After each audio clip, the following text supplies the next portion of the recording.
James, good morning everyone and fellow ISM members. I'm going to rattle through this fairly quickly and what you're going to get is my observations having been in the space of interviewing people and being interviewed and just some of the stuff I've seen over the past few years. So we'll kick off, get the slides to move along. So 20 minutes and then Q&A, as James said at the end. Please put the questions on there. My observations, talk about personal brand, the 5 Ps, the interview, some of the behaviours, a few tips, and then how you should be closing those interviews out. So ability to speak, I've been managing sales teams and interviewing people for over 25 years. Doesn't mean I'm perfect at it or necessarily enjoy the process, but it's a necessity, obviously, of sales leadership. And I'm heavily involved in a number of sales organisations, run some big sales LinkedIn groups, etc. So I get a lot of interaction with different people. So I've interviewed for and I've run inside sales teams, external teams. You, of course, recruit junior people and experience. You have to balance what you're asking and what you expect from people, and direct channel salespeople, hunters, farmers, all the different types and varieties. So there are nuances of different questions and different things you expect from someone more experienced or less experienced, and it's interesting what you actually see. So from the last 3 or 4 years, to give it recent context, what have I seen in interviewing a lot of people? They come unprepared and lack of research. I'm going to talk through these things as well. Don't demonstrate their sales skills in the interview itself, and that's one of my biggest frustrations. They don't differentiate themselves. If you're selling a product or service, you expect to understand unique selling points, your hot button statements, the things that are going to stand out and get the customer interested. And yet interviewees don't seem to do the same when selling themselves. Don't have facts at hand. And that's a fundamental, right? Some example sales they've made, or customer names, or people. Because often there's going to be people that you're going to get asked about that the interviewer may know or be testing you on with specific knowledge. And if you've put it, particularly what really gets me, people have put stuff on their CV, you then ask a question about it. I closed this deal, and you ask them a few questions and it's obvious they didn't actually close that deal, they supported someone else, they were involved, they were part of a virtual team, etc., which is fine if you hadn't made the claim in the first place. Another big one of mine is what I see is interviewees are reactive and passive to the interviewer. What do I mean by that? They wait for the interviewer to ask a question, answer the question. They wait for the next question, answer the question. They let the interviewer just take you through a journey that the interviewer has planned out and then leave at the end on the hope of, well, that I've done better than the next guy or girl who's answered the same process and questions. And I've also seen them behave differently in an interview than when they're selling. Now, either they are behaving differently or what you're getting and your perception of them in that interview is actually them. So I've had people where I've at the end given them that feedback, or why haven't you done this, or this stood out for me. Oh no, I do that when I'm selling. Well, if you're going to say that, why haven't you just demonstrated it now? Because it's now a negative in my thoughts. So let me give you a few baseline facts, and there's hundreds of different stats out there, but I picked a few out just to give some context of things that I think people need to have at the forefront of their minds. You know, when you put a job advert out, whether you post on LinkedIn, etc., a lot of people will reply. And what I have noticed is a lot of people aren't posting their job applications on LinkedIn any longer because they get too many replies. And I've had that feedback from some recruitment and HR teams. But there will be a lot of replies. There will be only a short number go for the interview and only one that's going to get the role. And it's about differentiating yourself, getting yourself into that short list specific to that role. I'm not so sure the next stat, whether that's a bit high, but I do think it's a valid point to highlight. You know, people do discard based on things such as the email address. If you have a funny or inappropriate email address that you use for private, set up a different one. It takes 5 minutes to use for professional. Don't get hooked into, I'm just going to use that one because that is my email address. And a biggie that still shocks me that people don't take note of is social media. You can see some of the stats here. People will, I always do it, people will look at your social media. They will search your name on Google. They will see what they can find. They'll look on LinkedIn, see who else they know that you know. Because if I know someone that you know as a candidate, I may be able to take reference for that. Give you a prime example very quickly, a real example recently. I interviewed someone who worked at a company I used to work at many years ago. So during the interview, I think it was two-thirds of the way towards the end, I asked, what would X and Y at your old company say about you? Because I know them. And the face they gave me, they were shocked, didn't realize I knew these people, didn't realize I'd worked there, would have taken a few seconds. I said, well, and I could tell, so it took me one phone call afterwards to an old friend, and immediately I get a different impression and some different answers, and this person's just told me about deals that they ran and closed. So you are going to be checked out. I'll touch on that in a second. When I talk to friends and people who aren't in sales, and you talk about interviews, they're typically nervous. Oh, I hate interviews. Oh, I get really nervous, or I panic. In sales, this should be common nature to you.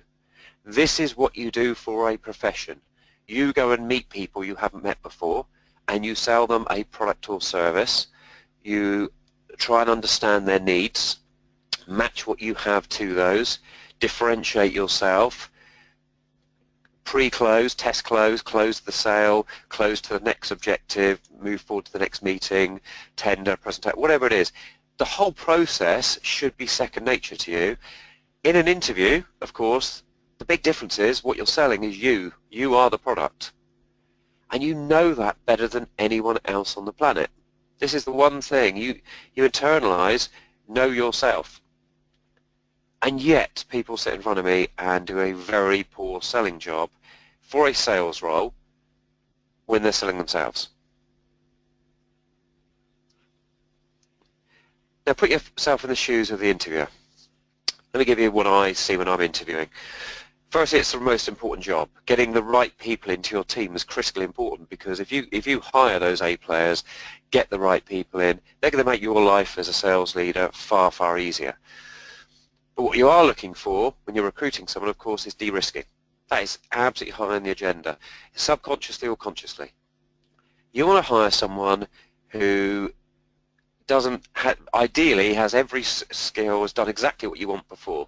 That's the perfect, and that's, I'm sure many of you have gone through interviews where someone else has got the perfect experience and that you get the comment, you'd be great, you're capable, it's just this other person has sold this product before or this industry. That's what someone recruiting is looking for, is to you to put the comfort in their mind that you're going to be a safe hire, that I'm not going to be rehiring and having problems with you down the line. And yet when people are being interviewed, they don't seem to have done the homework on that. What are the top three things going in the interviewer is looking for? Do you know? Have you looked at the job spec? Typical job specs will say these are the key criteria, and they'll list everything, right? IT literate, etc. But if you go through it, you can highlight typically what are the obvious, using common sense, what are the top three? Or ask them.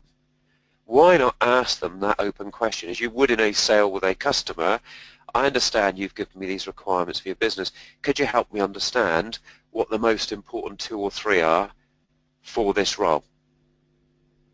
They're not going to see that as objectionable, and sharing that with you gives you a much stronger position of where do I now focus in showing my strengths.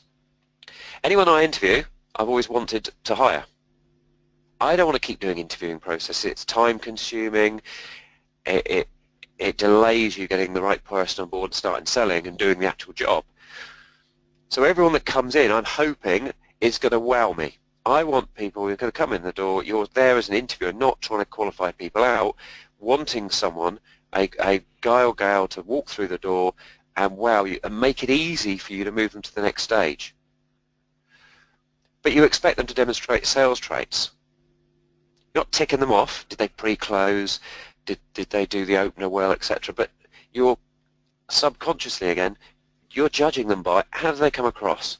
How are they going to represent me?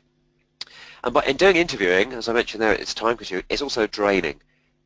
If I interview 5 or 6 people in a day, it is tiring, particularly if all the onus is on me to come up with the questions and the interviewee, is passive.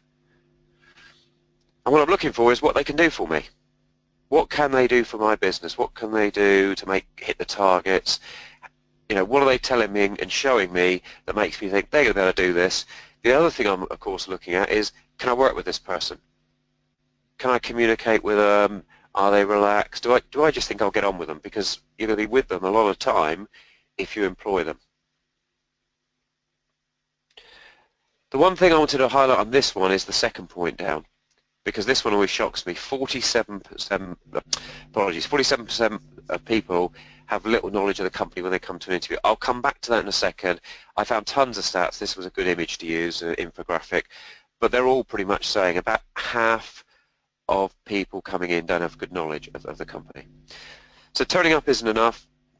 Some of the points I look for. First impressions are critical, and also pre-impressions I'll touch on in 5 seconds.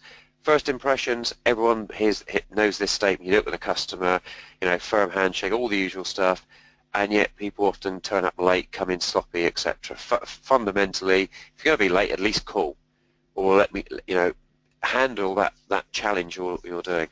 Pre-impressions is the chance to, what can you do before you even get there to give a good impression? Part of that is your social media profiles, I'll touch on in a second. Have you sent them a pre-email? I'll come on to that.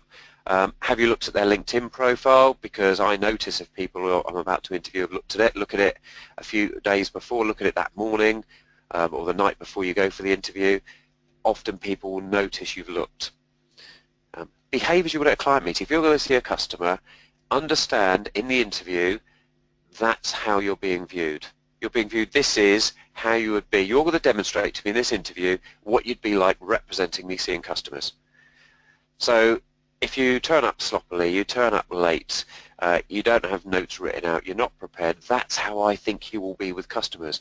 Whether you claim it's not, and this is an interview and it's different, you're not going to get over that, because I'm going to judge you by what you do, not what you say. And questioning to control the path. What I mean here is, it should be an interactive conversation as you would with a customer. But my style, what I think works really well, is get the interviewer talking more. Ask them about the role, ask them questions, get them explaining things, ask them the questions, the old 2 ears, 1 mouth. If they ask the questions and you just answer, you will do most of the talking. It will also not give you thinking time and put you on the spot. You'll just get past one question. I've watched interviewees do this. Just get past one question and it's like, and then you ask them another question, they're on edge the whole time because they're on point. Throw questions back, have them prepared. Make it interactive, make it more relaxed for the interviewer. The 5 Ps, proper planning prevents poor performance, an old adage. Prepare, research. It makes it so much easier when you get there.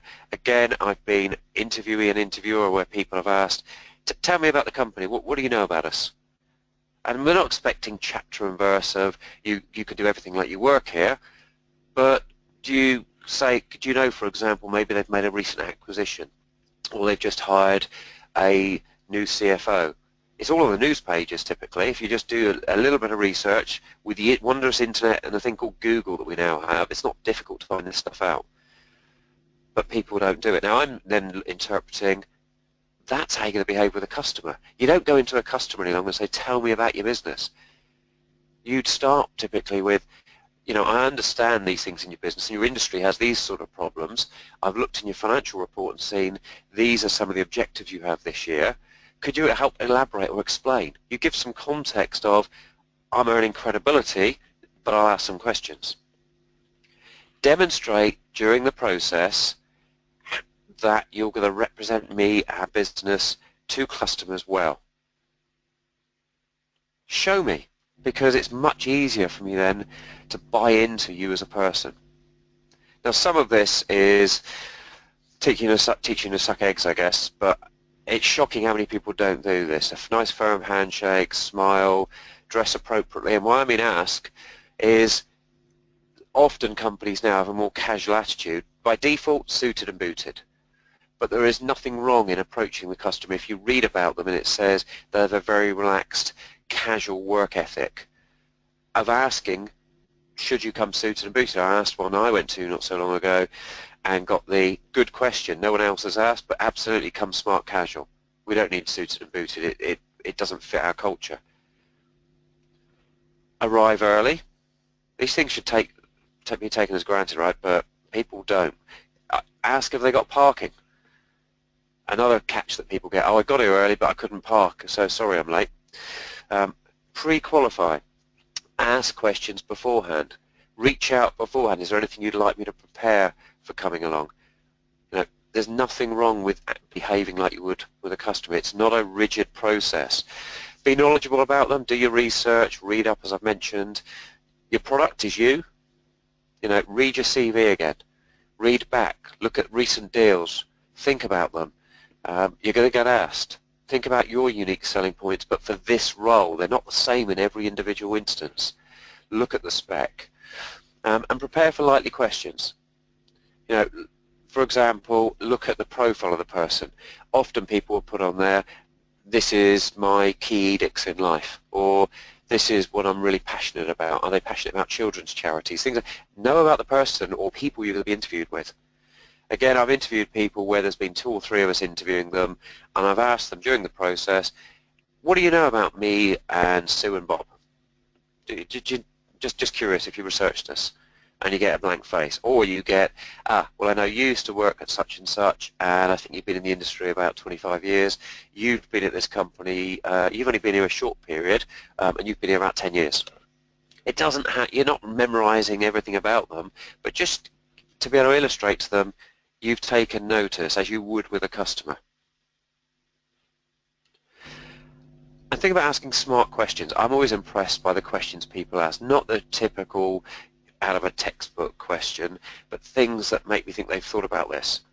And you get a lot of those by preparing. Look at the website, particularly their news, press releases part, search Google, look at social media. Look at their social media account. Now, there's a whole balance here where some people use it massively and others don't.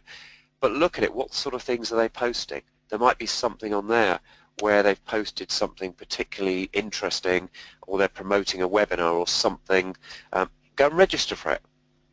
Sometimes I've registered for a demo or a free trial of their product, and they've mentioned in the interview, oh yeah, it popped up, we saw that you'd done that. Look at Glassdoor, for example. Look at some of the company reps that they've got, and etc., and company reports. Look up their annual report online, because in there you're going to find them talking about what their objectives for the year ahead are, what their challenges are. You know, can you illustrate how you might help them resolve some of those? And then I've put some questions here that I think are smart. There's loads of these, but think about them. You know, ask them, what attracted you? Maybe they've only been there 6 months or 9 months. What attracted you to join this company from XYZ, which is a lot, ABC, which is a lot bigger? What do you like about working here? What are the top priorities for this position? Most challenging aspects to the role? What's the team I'd work with like? Can you give me some feeling of what the atmosphere is like? Aside from the obvious sales numbers, what else defines success for this role for the business? What daily habits would someone successful in this role have? You know, interspersing other specific questions you may have with good, intelligent questions, making it conversational, really differentiates it and helps the interviewer, A, see you as someone different, someone who's given it thought. Make the question specific if you can to something you've read about them. You don't say, well, I read this about you. The question will illustrate that. Some tips. Where possible, get your own interviews from top-level approaches. So what I said, I've spoken to a few people recently who I know are interviewing, is what they're doing is going to a recruiters, which recruiters have their place and will add value and help you, but that's all they're doing. Why not reach out to companies you'd like to work for? Why not look up the type of business you're in, the type of companies that might be them, or the competitors, and look them up on LinkedIn, because what you'll often find is you look at one, you'll be able to find who the people are, who's the person that would make a decision on this role. Is it someone in this country? Is it someone abroad because you want a role that's first in the market or something? Look them up, reach out to them on LinkedIn using an email. Work out their email address. look at them on social media. I've done that many times. Sometimes you don't get a response, but often with a very carefully constructed response, you get one. You've not gone through a recruiter, you've differentiated yourself, you've reached to the right, you've shown tenacity in selling, you've shown I sell at top level. I try and go and get a conversation at top level and illustrate my value I can bring to that customer, that business. I mentioned your online social profile earlier. Tidy it up. Make sure it's consistent. If you've got a Twitter account, make sure the picture is professional. They're going to look at your LinkedIn first, but typically they're going to look at your Twitter account. They're going to search your name in Google. They'll find your Facebook, particularly if recruiters are involved or internal recruiters, because they're de-risking the step for the person who's doing the actual interviews. They're the first gatekeeper. They're going to look at you and think, well, I don't want to put you forward to a senior director or manager internally if they're just going to find this profile and discount you anyway. So maybe look at having the same picture on each, just something professional, not something geeky where you're drunk in the pub. Your choice to disagree with this, but I can tell you, I've done it. I look at things, rightly or wrongly, it gives a first impression and gut feel. When you go to the interview, and I'm sure some of you will cringe at this, take a notepad. I've interviewed a lot of salespeople who come in and sit there with no pad, nothing printed off, no prep, and it's all in their head. And it just shocks me, and it doesn't make me feel that's what I'd like them to do in front of a customer for me. Yes, they could fix it later and be coached, but I'm looking for someone who's got the nous that that's a basic. And make sure you've got a pen and a spare pen, of course. Prepare a list of questions and write them out or print them out. Have them with you. Don't try and memorize them. By all means, cross them off as you're going through, or things have already been covered. Bring your CV. Look at the person and the employer. Maybe print their link. I often go with a LinkedIn profile printed out. Someone sits there with my LinkedIn profile, I think, okay, that's quite flattering, and okay, at least I've done the homework. Now, whether they've read it or not, but it gives an impression. Maybe a print. I typically print a printout, even though you got sat nav, of the map of the last part of the area. What if your sat nav fails, or you have to get out the car, or you can't park nearby, etc., etc. Here's a simple tip. Send a pre-email or LinkedIn message. Even if you're going through a recruiter, send a message. You're going to meet Bob and Sue.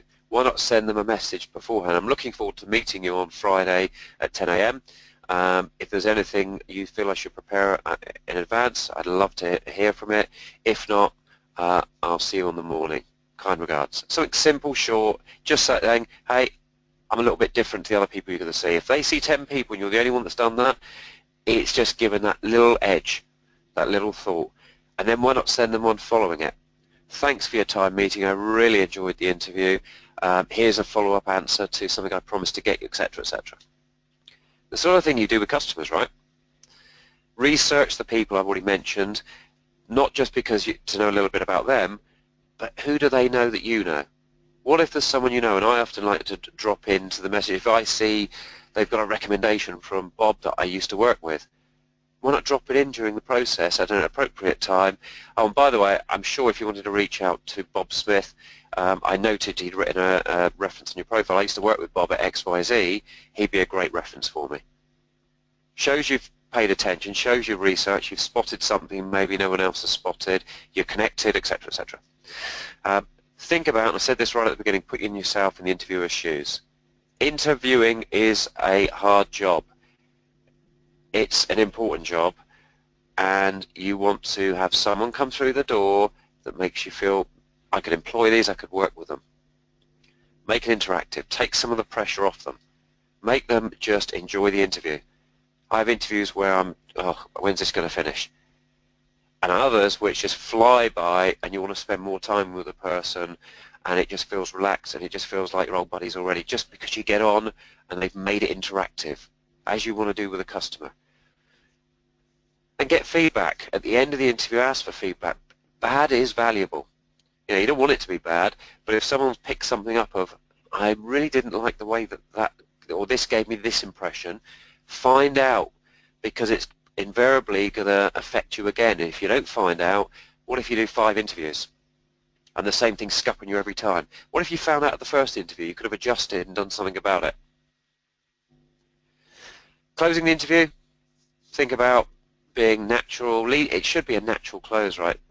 I want people who feel this has been professional, they're calm, they're prepared, they're collected. But at the end, I'm shocked by the number of salespeople who, even when they've done everything up to that's been great, I'm thinking, go on, try and close me. You're not going to get the job handed on a plate right now, but at least show the process. You know, and there's different ways to asking for that, and there's some examples I've used here. Come up with your own that you're comfortable and relaxed with. But do you have any reservations about my suitability for this role, having gone through our discussion? Or, you know, may I ask one more question? On a scale of 1 to 10, 1 being poor, 10 being the perfect candidate for you, could you give me some idea of how you'd rate me for the role? Where do you think I'm at? And they say, for example, well, I'd probably think a 7. Great, I appreciate that, thank you. Could you help me understand what could I have done to move from a 7 to an 8 or a 9 or a 10? What other things would you have liked to have heard or understood? It gets you back into conversation of handling that objection and measuring what that is. Is there anything that would prevent you taking me forward to the next stage? Nice, simple ways to demonstrate how you would behave with a customer. That's run at about the 20-minute mark. James, I don't know if you've got questions you can help feed to me. Hi, thank you very much for that, Ian. I hope everyone's taken something away from that. We have had a few questions come through. Firstly, you mentioned firmly that I can expect my social presence to be searched. What can I do to increase my online reputation or brand? Do you have any advice for this? Sure, so that's a good question. And it's a progressive one. You can. I've written an article recently, by all means have a look on my LinkedIn. I think the guys are going to maybe send it out. I'll give them the link to send out on a follow-up for this, around social and personal brand. People will hear that and think, well, this is complex and rocket science. It's not. You know, people are going to look you up. 1, have a good, as I mentioned, a good clear photograph. 2, have good references, or look at it yourself, or have a friend look at it, or a sales coach if you've used one in your business. Have someone else look at it and say, what do you think? Is there anything that stands out? And often I've had people, helped other people with this and looked at it and said, yeah, didn't you do such and such? Yeah, it's not mentioned. Tell me some of the biggest things you've done that you're really proud of. Okay, that's not mentioned. Or I won this award. Where's that? You know, often you overlook these things because you're too close to it. If you are tweeting or you do any blogs or any articles, and you don't have to write hundreds, or you've got something where you can write a good bit of content, put it on there. It adds to your personal equity online. But it is a slow thing. But understand they're going to look and find you. So just search your own name in Google is an easy one. See what comes up. Look at the first 2 or 3 pages. No one's going to look at page 25, so don't worry about that. No one's got the time. But the first 2 or 3, what's on there about you, if anything? So just think about what they're going to find. They're going to look you up, look at it with a independent view, and think, what could I do to improve this, to make it simple? Here's an easy one, and I'll leave you with this one in answer to this question. Make sure your CV that you're sending to them matches the dates on your LinkedIn profile. Because I've seen many where there's a total discrepancy. You ask them that in the interview, and the candidate starts skipping all over the place. Because one of them's wrong. Is there a reason they've done that? And so it's little things. Don't put yourself on the spot. Fantastic. Just had another one come through. What do you think interviewers are looking for in Facebook? Is it a social life or is it a business life? Well, I don't think so they're not looking. When I look at it, I'm not looking for anything specific, right? I understand it's Facebook, it may be personal, but if you do look, you're just having a quick glance. You're not going to go down every feed and research everything and who they're connected to. That's where people are going to look on LinkedIn because it's designed for and more business. But they're going to have a quick glance. So I've seen business people on Facebook where they've got it open. Remember, you can make it private to only your friends. And in their feed, there is quite offensive material. Okay, now, within your peer group or out for a beer, you might tell a rude joke or you might say, but I don't want to see offensive language in there. Now, I may be laid back and think, whatever, but not everyone is. And also you're thinking, well, that's someone public, the customer could look at that. So worst case, if you have got that stuff, I'm not saying you can't do it, Why not make it private to your friends? Just think about what someone's going to look at, what their impression will. You can argue, well, they shouldn't.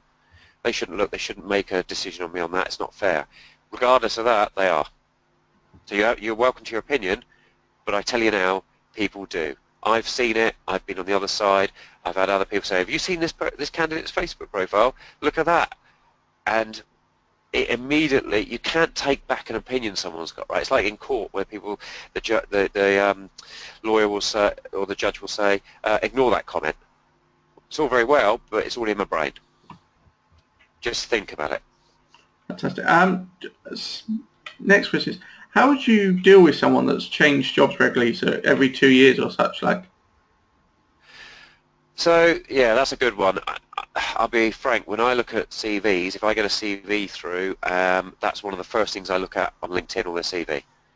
I just write down the side, and I know a lot of people do this. Skim down the side and go 8 months, 7 months, 9 months, 12 months, and look for the 6 jobs in 6 years, average a year, I'm going to have them a year. It's the candidate. If they've got a blip, there's a 5-year period, there's a 4-year, there's a 6-month, there's a 3-year, do you know what? That's life. Redundancy, that's like the real world. It happens. That's not. But where it's consistent, that I'm not being, different to many people that I know do the interviewing process and sales leadership, I'm not going to see them. If you've got a blip, tell them. If you were made redundant or you had a personal issue in your life, there's nothing wrong. I don't mind someone saying to me, you know what, I had a couple of bad luck rolls. Look at my career, however, I would make sure in my introductory letter that I put across, I would interpret, is someone going to look at this and think, uh-oh, I need to handle it then, or I'm not going to get the interview. Particularly if you find you're not getting interviews and you look at your own CV profile, I've got a couple of short roles, is there a legitimate reason? Explain it in your introductory letter. Unfortunately, a family member was ill at this time and it made it very difficult, therefore, get it, we're all real, we've all got real lives. I've had people explain things where there's been a genuine piece, great, I can overlook that and therefore ask questions and try and look at them as a person. But if not, people make judgments, again, whether you like it or not, people make quick judgments because they have to, because there's a lot of candidates and you're looking to eliminate, in the early stages, you're looking to eliminate out, not in. Fantastic, thank you. Is not being on LinkedIn or Facebook or other social media a negative? Would you see it as a negative, or is that a... I think it is. Certainly in industries it won't be. So I'm not going to say in all industries. Certain industries, there are, if you find all your peers and other people in your industry just don't use LinkedIn. If you're in the technology sector, as I am, and I interview a candidate, look for a candidate, and they're not even on LinkedIn, I'm shocked, because that means they can't look at customer profiles. How can they do their research? Do they even understand this whole world of social selling? And social selling is a tool within your kit bag. It doesn't replace selling and the fundamental sales skills, but if you're ignoring it, you're not showing me that you're one of those salespeople who are probably going to be in the top 20% to give me 80% of my results. If you're in an industry where no one uses it, or 9 out of 10 people aren't on there, and those that have a very poor profile, it's not going to have as much context. So I'm not going to give you a swathing statement that says you've all got to be on it, because I am. But if everyone out, you find other people and candidates you're up against, and you look up the people you're about to interview on there, and they've got strong profiles, etc., you're going to get a negative view again potentially. Twitter less so, LinkedIn primarily. If you're not, that's the way, that's becoming your online CV, your online career profile, and customers are going to look at you on there. Fantastic. So,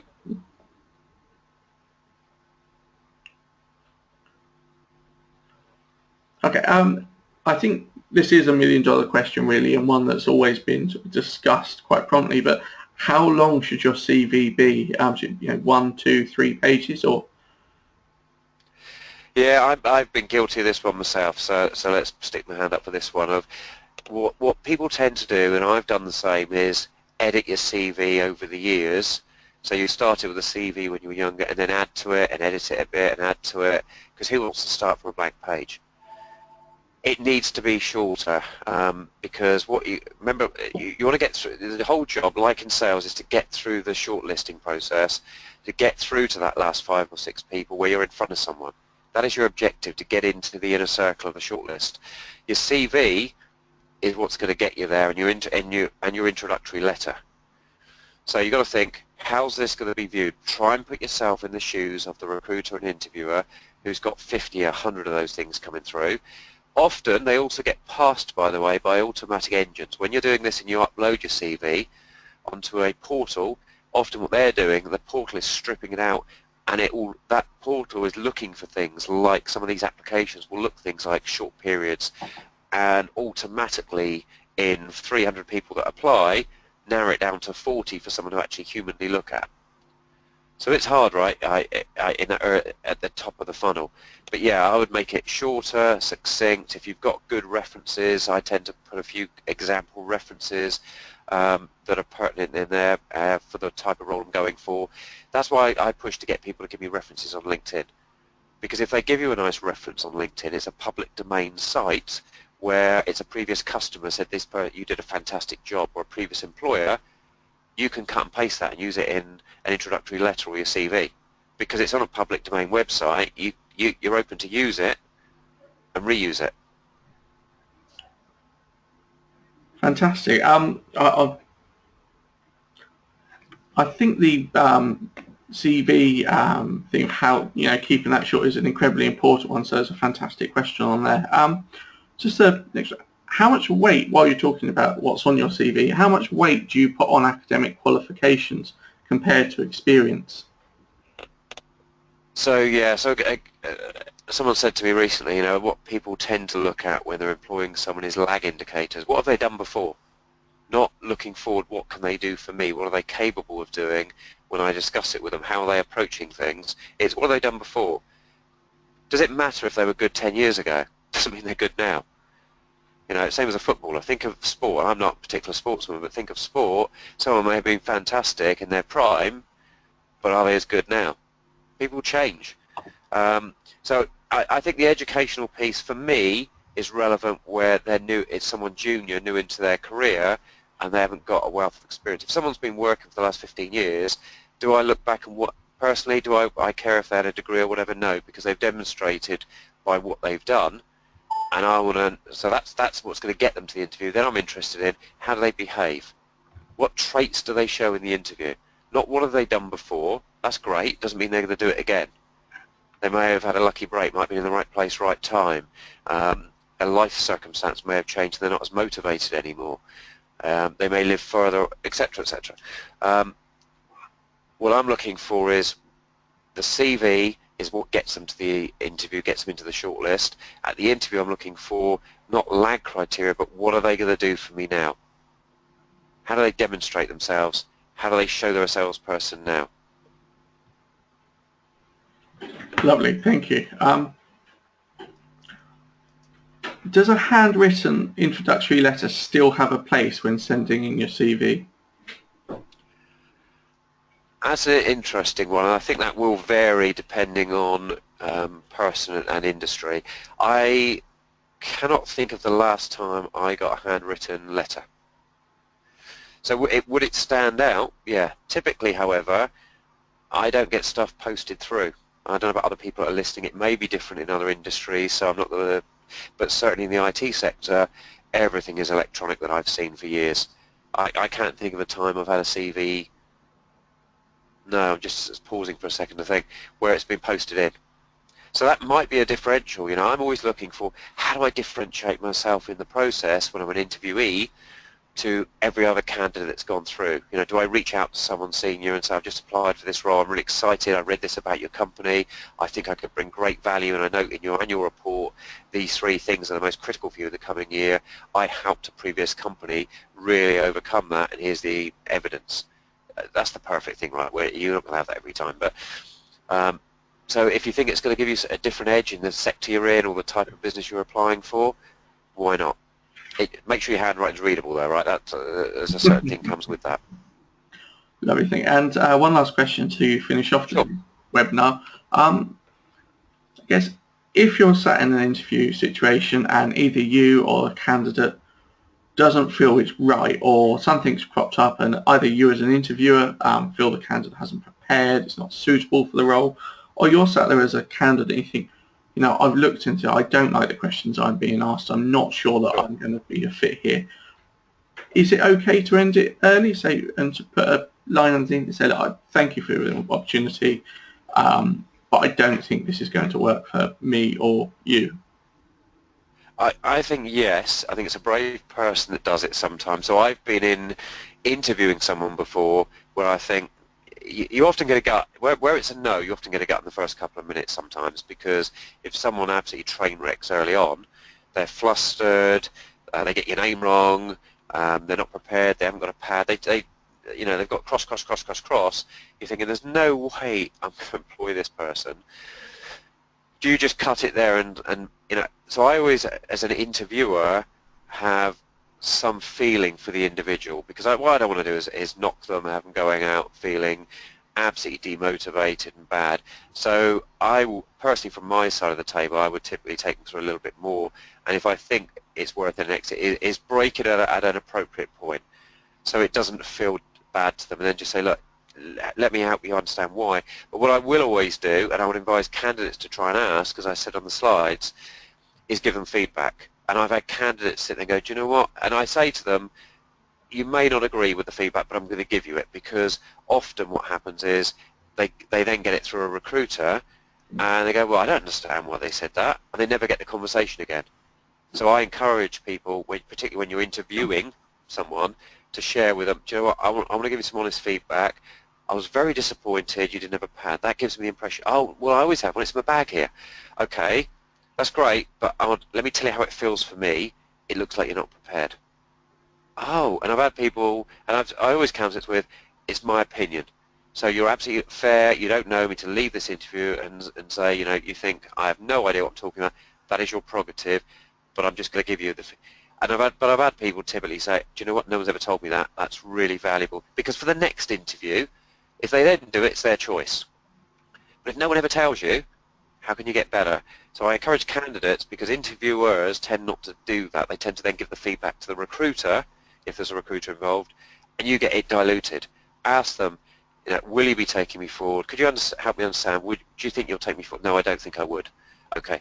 Would you mind sharing with me, I won't take offence, the reasons so that I can learn from it? Because I will be interviewing with other companies, and I don't want to make the same mistakes if I can improve myself. Put it in a way that takes the pressure off the interviewer and says, just give me it so I can learn from it. That's valuable. If you've come to an interview, you've done the effort, if you've done preparation, you've made the effort anyway, why not take something positive away from it, ready and improve yourself?